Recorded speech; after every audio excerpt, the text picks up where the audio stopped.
right, y'all. Welcome to the Journey to Develop Her podcast. Let's go. This podcast equips you with the real estate and wealth strategies you can use to develop and enhance your skills, experience, and profits in real estate, while also being healthy on the inside and the outside. You ready? We are showcasing some of the world's greatest male and female real estate developers and entrepreneurs. Now it's time to develop. Here's your host, real estate developing queen, Deontay Chantel.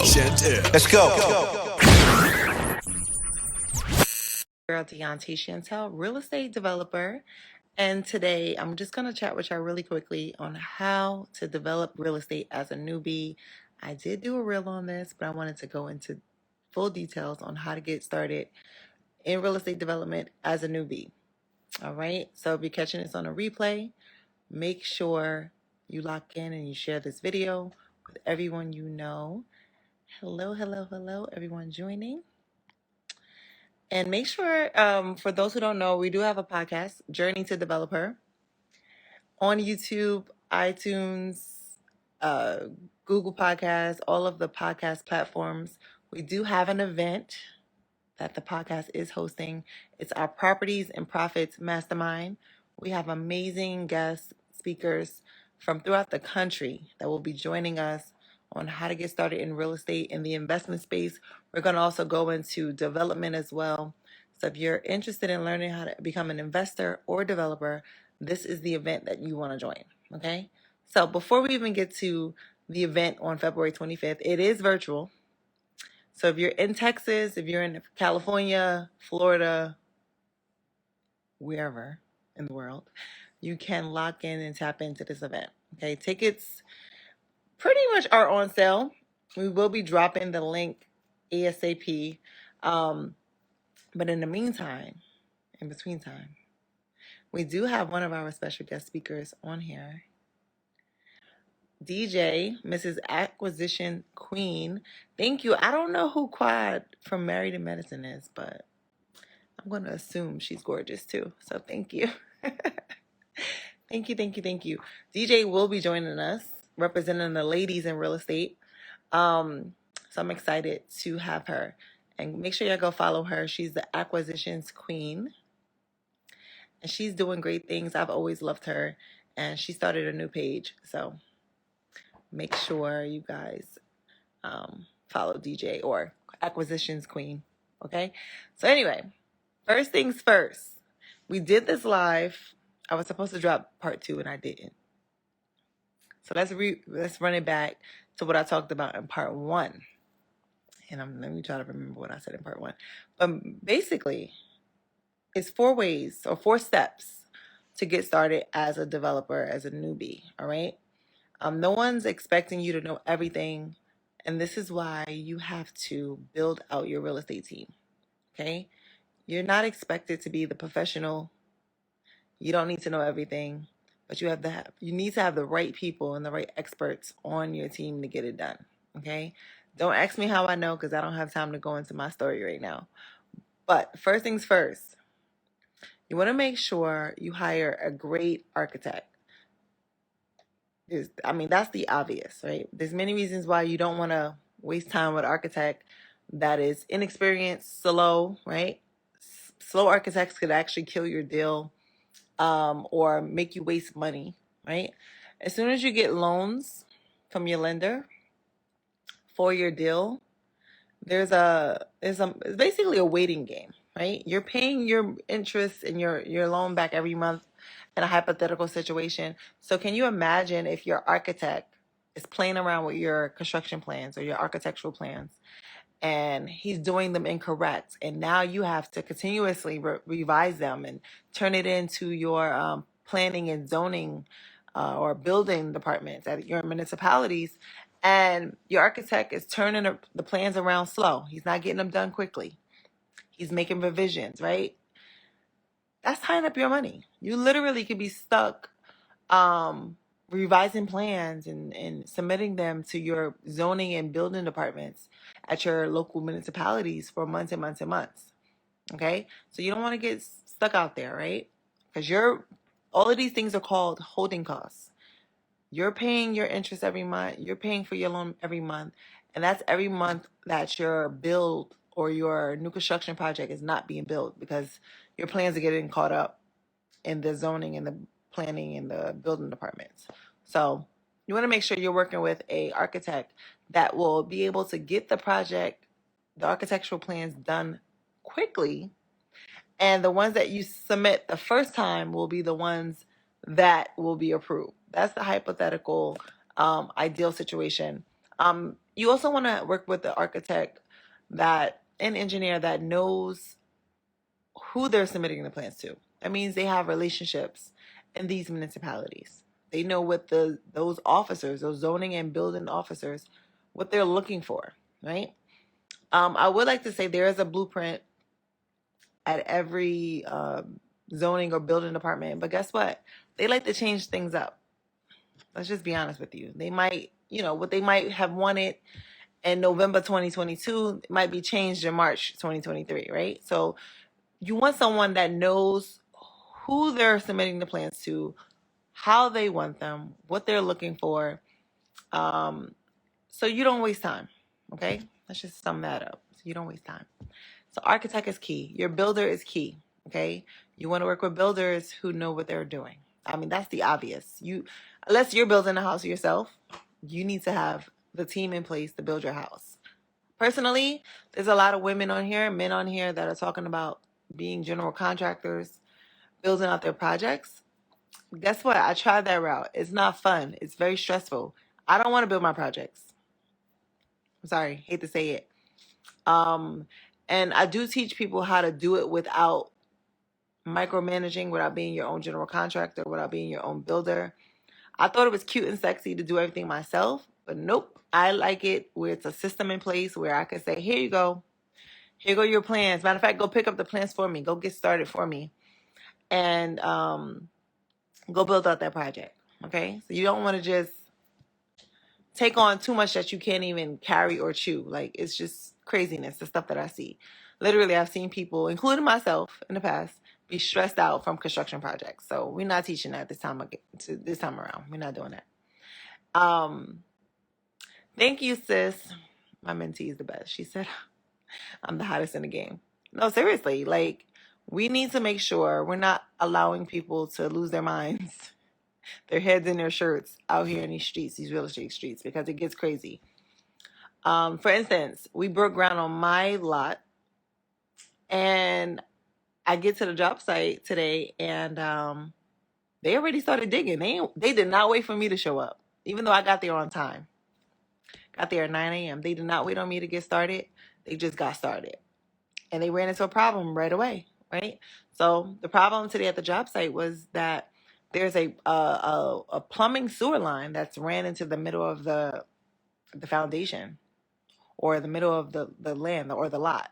So we had to stop and go back to the drawing board, because now we got to get that plumbing line rerouted in a different direction, which is okay. It will make some changes to the budget, but guess who's not worried? Me. I'm not worried about those things. You know why? Because I structured my deal correctly. I'm not worried about that being a new expense. No, we did not budget for that expense, but I'm not worried about it. Okay? So the way I structure my deals, listen, that's not a concern. All right? And you want to make sure you have a buffer in your budget. You want to make sure that you are allocating funds just in case you need to just in case. I gotta put my lashes back on, y'all. Thank you. Just in case you get some unforeseen things added to the budget. All right. So your builder has to be A1, top notch. You want to structure your deals with your builder correctly. Your architect has to be top notch. Who else do you need? I forgot what I said in the first video. Attorneys need to be top notch. Surveyors. Let me tell you something. My surveyor in the past, okay, not my recent one, but in the past, I've come across botched surveyors, believe it or not. And this is why you have to make sure, even when you're working with title companies, your title companies have to be top notch. Your title companies should be able to pull up any and all prior surveys, any and all prior deed restrictions and encroachments or entitlements that may have been on the title before you owned it, right? And because I do have a legal background in the past, I was able to read the title report for myself to see that there were things that were encroaching, that were easements on my land, things that most people wouldn't pick up, right? So I do go over that thoroughly with or without an attorney. Because everybody, just because they're a business doesn't mean they operate in integrity, doesn't mean they know what they're doing, even as title officers, right? So my title company told me that there was an easement on my land. My surveyor, he did a whole survey and did not notice that there was an easement. And I know you're like, how the heck did that happen, right? But this is why me being a ex real estate paralegal, me being a ex realtor, me being a ex wholesaler, I know to look at these things. I even could have opened up a title company myself. One of my business partners, they actually have a title company. I was supposed to be a co-owner of it. So these are things that I know to do, right? These are things that you guys have to look at. And if you don't know how to do it, you're hiring people that know how to thoroughly go through these things. Because imagine if my surveyor, which he kind of did, he overlooked the entire easement for my property. Mind you, the easement was for an electrical company. I guess they ran a power line in the ground. But again, it wasn't an issue because it's not encroaching on where the property is going to be built, right? So we didn't care. But the thing is, he tried to like overlook it like someone didn't know what they were doing, right? So we want to make sure that you know what you're looking at. You know how to read surveys. You even know how to read plans, right? You know what the cities are going to want when you're building houses as a developer, because every municipality is different. What we do in New Jersey may be different for what y'all do in California, which I might do in Georgia. So let's just put that out there. But this is where your architect comes in at. Your engineer comes in at. They know what's going on in their cities that they're working in every day. Okay? Also, your builders might know too what's happening in the cities every day. Hi, Dr. Sweeney, Bruce. I pray all is well. Okay? Who else is a part of the team aside from the lawyers? Now, the lawyers, I'm not going to say just go hire your traditional real estate attorney. No, you need someone who is skilled in partnership agreements. People who are skilled in joint venture agreements. And I'll tell y'all later why I said that. But some of the most creative deals I've ever done was because the attorney was skilled in the proper contracts. Okay, we're not talking about these rinky-dink purchase and sales agreements. Those are for the newbies and beginners. If you're going to be a developer, you need an attorney that is skilled in partnership, operating agreements, general partnership agreements, limited partnership agreements, the things the big dogs are using, okay? Even those who are skilled in you using private money, meaning you're using people's private funds, right? Let's say people have capital, they want to invest in your project. You want to make sure you have an attorney that's skilled to help you utilize those funds that you're about to get. Attorneys that know how to do notes on properties, on mortgages on properties, things of that nature, okay? So just to do a recap, because I know some of y'all just joined and you're like, what is she talking about? I'm talking about building your real estate team. The people you need to have on your team as a real estate development newbie or a real estate newbie altogether. So we said architect, definitely for development. We said a builder, right? Because no one is expecting y'all to build your projects. We said, Lord, what did we say? Title companies, right? That are knowledgeable. And we said attorneys.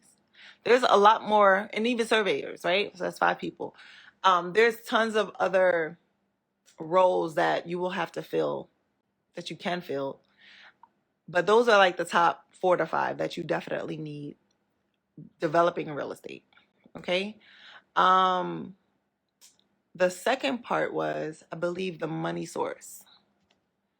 Meaning you need people, whether or not you have good credit, whether or not you have experience, you need to be able to utilize other people's money. That could be the banks. That could be literally other people's bank accounts, right? Like they have money in their bank accounts. They want to invest in your projects. That could be business credit, business funding. So even whether or not you have good credit, you could also utilize someone else's credit to get capital, right? So you want to make sure, one, you do have a good credit score yourself. I would recommend at least a 720 and better to really be able to get the funding that you need with ease, okay? The 680 credit score doesn't really cut it. 720, 740 and up is where you need to be at. You don't want to be running your credit all the time. But let's say that's not your story, okay? At some point, it wasn't my story either. I actually started in this business with really bad credit, with no money, and I still made something for myself by the grace of God. So you want to make sure you have people in your life that do have good credit, right? You want to make sure that they're mentally set where they want to gain wealth. They want to invest with you. And you could literally use their credit, use an operating agreement, right? Create a business with them. And now you could pull capital by using their credit.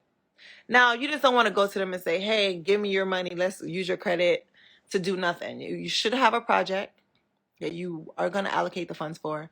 You should know how to evaluate a project, right? You don't want to just pick up a project and the numbers don't make sense. If the numbers don't make sense, you're going to lose your money anyway. So get the proper education, read the proper books, get the best mentor that's suitable for you. It may not be me, and I don't mentor everybody anyway. So you want to make sure you know what you're doing before you even start pulling funds, right? Using that person's good credit, wasting their money. You want to make sure you know what you're doing. But that's just an example of how you would pull capital using someone's credit. Getting an operating agreement, setting up a business with them, leveraging their credit can help you if you have bad credit. Also, like I said, it might just be someone that has a bank account with money in it.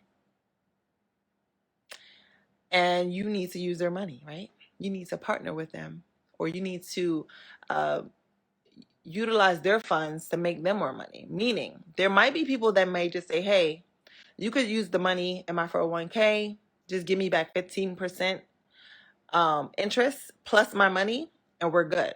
You might meet people that might say, hey, listen, I have $100,000.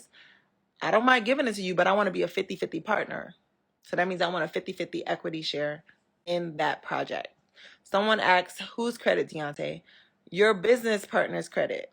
Whoever. So if you have bad credit, right, and you need a business partner with good credit in order for you to leverage their credit. If they have bad credit, you have bad credit, that's not a business partner. If this is a business partner that has a 720 and above, we can help that partner get business funding or utilize business credit to fund your projects. Okay? I literally have access to programs where you can get up to $250,000 in business funding. And that's for your business, right?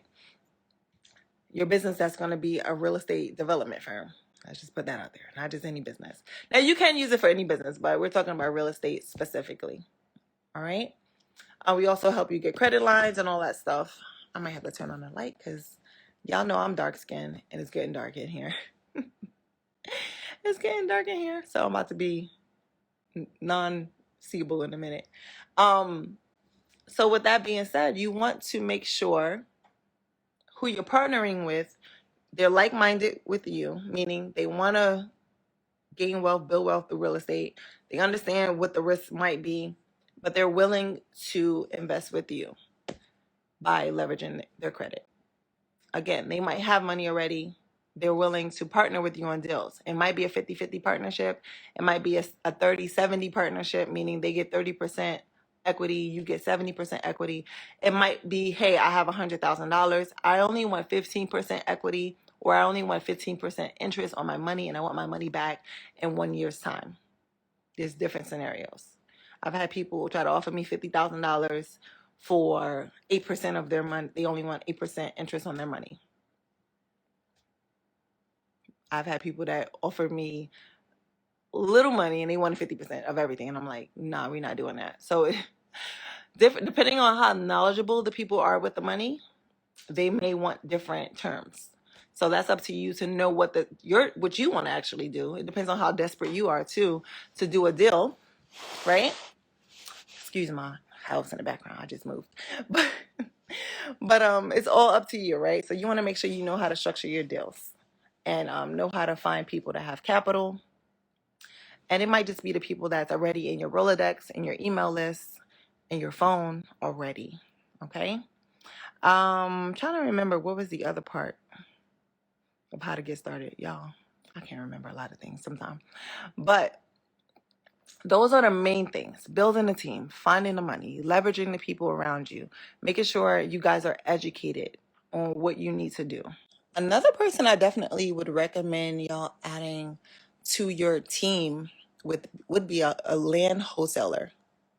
Okay, I would say land specifically because they know what makes or breaks a land deal. So they know to not find you land that's in a flood zone. That's for starters, right? They know to not find you land that is in a wetlands type of environment, right? Because you wouldn't even be able to build on that land.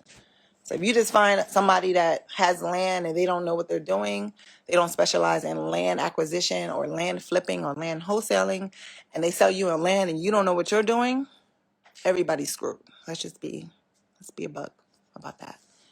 So I personally work with the land wholesalers. Yeah. I personally work with municipalities that sell me land for really, really cheap. And I'm able to move and shake how I need to. Of course, I do my due diligence. In my state, we have oil tanks. So, of course, I hire oil tank specialists that come out and run tests on the land or run tests on the soil to make sure that the soil is not contaminated, right? We make sure by using particular databases and software that the land does not have, it's not in a flood zone, right? So even if, let's say, your wholesaler, your realtor, whoever you're using to help you find the land, even the municipality, they don't care to tell you like, hey, this is in a flood zone. You have to do your own research. So with that being said, there are systems and databases that I personally use that can tell me, hey, this is in a flood zone. So Naeem said, is there a particular program or school to take to get started in development? Yeah, I mean, you could go pay thousands of dollars at NYU like I did. NYU has a real estate development program that I went through. It's literally about $800 per class. And their program is about 2 years, right? They have different programs out there. They might charge you $800 per credit. It's different things out there. I do personally have a mentorship program that I did not fully release because I do not have the capacity to work with everybody. I really could only work with people that are ready to actually start building now, right? And that's for coaching. Like that means I'm going to see a project through with you. Doesn't matter how long it takes. I'm going to see a project done, from start to finish with you. I'm going to educate you on what to look for right away, how to get your projects built out, how to fund your projects. And that might take a year. Meaning for you to build a whole house, it might take a year. It could take you 3 years, right? We don't want it to take 3 years, but it could take a while to get certain things done, especially if you do it on your own. So let's say, and I know a developer, he spent about maybe $3 million on land in California. And to this day, he still cannot build on his land. Okay? So if it's a scenario like that, why can he not build on his land? He can't build on the land because he didn't do the proper due diligence on what that city or that municipality wanted for the community. The good thing is with me, I do that due diligence. I know how to find the master plans for my cities. I speak to the politicians. I had political liaisons that went in and advocated for me. I didn't even have to show up for all of the meetings, but I did for about 2 that went in there and said, hey, this is what Deontay, her mission is. These are her proposals. This is her client base. These are the people she want to build houses for. And they're like, okay, let's work with Deontay. And that's how I became a designated developer in my city and 2 of my surrounding cities. And I'm working on 4 more municipalities in New Jersey that have the same agenda as I do.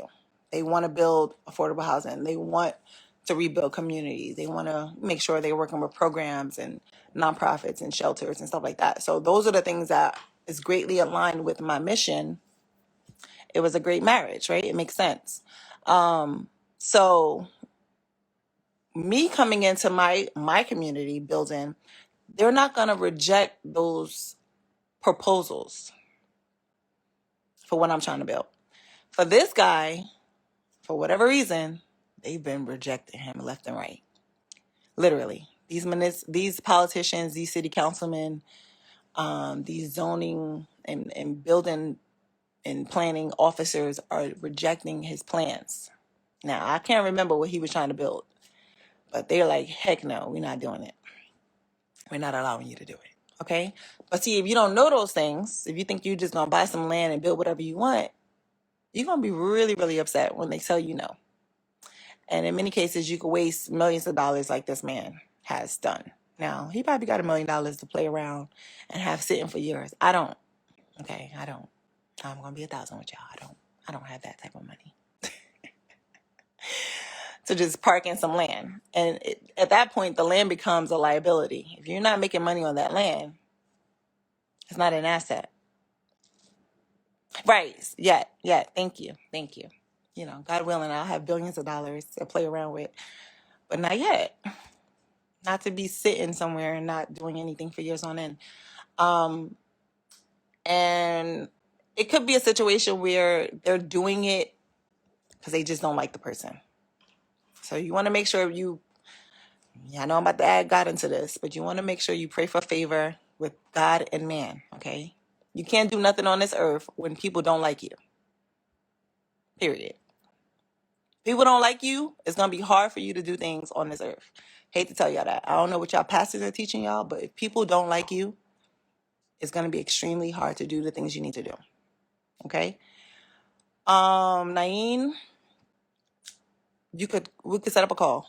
I'm not a salesperson, so I'm not going to be like dropping numbers out here. But we could set up a call and I'll tell you how much I'm charging people. If anyone is interested in coaching for development, send me the word developer, just spelled out regular, developer, and that will allow you to set up a call with me. If you're interested in the mastermind, that's coming up February 25th, virtually. We're not doing it in person, virtually. You can definitely send me the word profit, and we will get you over a link for the mastermind. That is February 25th. It's so lit that I'm thinking for VIP, we might have to do a second day. Okay? That's what I'm thinking. I don't think we have enough room or time to go through everything in one day. That's how lit it is. So yeah, send me an inbox with the word developer when I'm done with this call. And then it gives you the link for the website. All right? But the event is so lit that I don't even know if I have time for everybody to see the information in one day. So we might do a VIP day. I will say VIP, you do want to get VIP. So we have 2 VIP packages where you actually, one of the main VIP package is the Platinum VIP. You get courses for hacking land bank, I think it's a land bank course. And you also get an Airbnb blueprint course. And you get the replay for the event. So I don't think you want to not get that, okay? I would give VIP for everything. Like, I've learned that lesson. I went to InvestFest and I didn't have VIP and I was mad, okay? Yes. Monica, you are my assistant girl, right? I thought that's what the agreement was. They gonna play. No, Monica. Monica's actually helping me with the back end of the event. So at some point, Monica, we're gonna just make you a moderator on everything, and you'll be helping out. Okay, so we'll talk. We'll have a meeting. She's like, I can be. We'll talk. But yeah, I'm excited, y'all. I'm trying to think, did we go over everything? I think we did. I'm going to definitely drop part 2 of that reel. I'm sure it's more stuff on there that I'm not remembering right now. But those are the main things. Like, if you don't have a builder, you're not going to get a finished product, a quality product, right? You need to vet your builders. They're not hard to find. You could just literally Google builders, and then you have to vet them. Of course, there's a certain type of builders that are certified in the state. They pay for special certifications, and that helps you to vet them better. And then, of course, they have particular bonding that they should have in order for you to want to work with them, okay? So they have surety bonding. I technically would not work with a builder that didn't have surety bonding, all right? So that's like an extra layer of insurance that in the event that they don't do the work with quality, you can actually sue them and get paid out right away, okay? It's more than just business insurance. It's bonding. So they literally have to pay extra to get bonded. They might even charge you extra because now they're on the hook for anything that may go wrong. But that's how you want to do it, especially if you're building houses where we live or even throughout the country. These houses cost like $400,000 right now to build. So you want to protect yourself at all costs. You want to protect yourself. You want to protect your investors. You want to protect your life at this point. So I would definitely recommend getting builders that have surety bonds. Okay? All right. Love you all. Thanks for rocking out with me. I appreciate y'all. And y'all have a blessed day. Bye. Thank you for listening to the Journey to Develop Her podcast with Deontay Chantel and her special guest. Listen, we want you to rate and review this podcast on your favorite podcast listening platform and give us a 5-star review. That would be incredible. To follow Deontay on Instagram, just hit up Deontay Chantel. That's DIONTECHANTEL. And also on IG at Journey to Develop Her. That's Journey to Develop Her. You can hit all the links in her bio with that. Stay locked in, keep developing, and we'll see you here next time.